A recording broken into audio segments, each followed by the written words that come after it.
Hey everyone, it is Fitz with the Walk and Talk. I'm going to stand right here with the wind to my back. Interesting press conference. This team is beaten up. If you missed my daily delivery from this morning, Coach Kleiman confirmed that Daniel Green is done for the season. Now, I did ask him about a medical hardship, but it is his sixth season.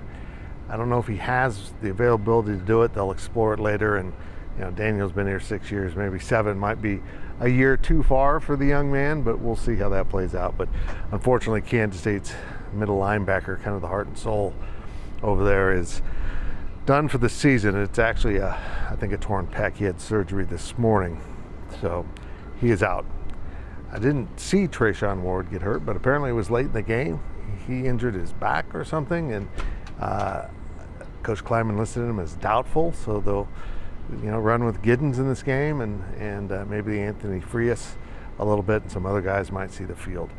And Will Howard, of course, that's the one that looms as a big question mark. What is up with Will Howard? It sounds like it's just very severe bruising from the hits, knee, legs. Coach Kleiman listed him as questionable. He didn't see any action yesterday in practice and won't today. And we'll see how he advances through the week. I would think that the best case scenario for Will would be available if needed. So I still expect Avery Johnson to start this game. So if you're wondering what this all means is they will have to start a true freshman at quarterback if Will Howard's not able to get the start.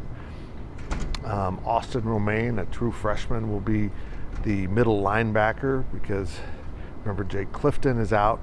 Coach said he's probably out through the off week, which is next week, so he might be available to go at Oklahoma State. And that's the other layer here, is that the fact that there is an off week next week, that if you do hold out a Will Howard, you've got a 2-week window here to heal up. Now Christian Duffy will be back, so that's kind of a nice bit of information. But came with an asterisk, only for about 30 snaps maybe. So Carver Willis will still see some time at that right tackle spot, rotating with Duff, who of course was the longtime starter there at that tackle spot. Had a long string, 39 games or 40 or something before missing the start of this season. This team's beaten up, but they've turned the page. One of the things they always did so well last year, and Coach Kleiman cautioned, it's a different team, a different year. We'll see how it plays out. But they turned the page really well in the past.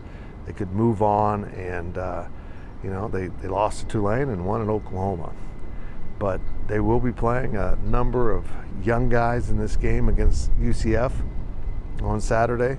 It's UCF's first Big 12 game. They'll come in with a backup quarterback and injuries too. So it's kind of even playing field there, but it's a wildly talented team. They run some schemes that you don't really see in the conference. I think the comparison they came up with on offense was maybe Oklahoma. Defensively, they're just very aggressive, so you can expect a lot more attacking, as K-State's seen in the last 2 weeks with Troy and Missouri. But you know what? As we learned last year, those non-conference losses stink. They really do.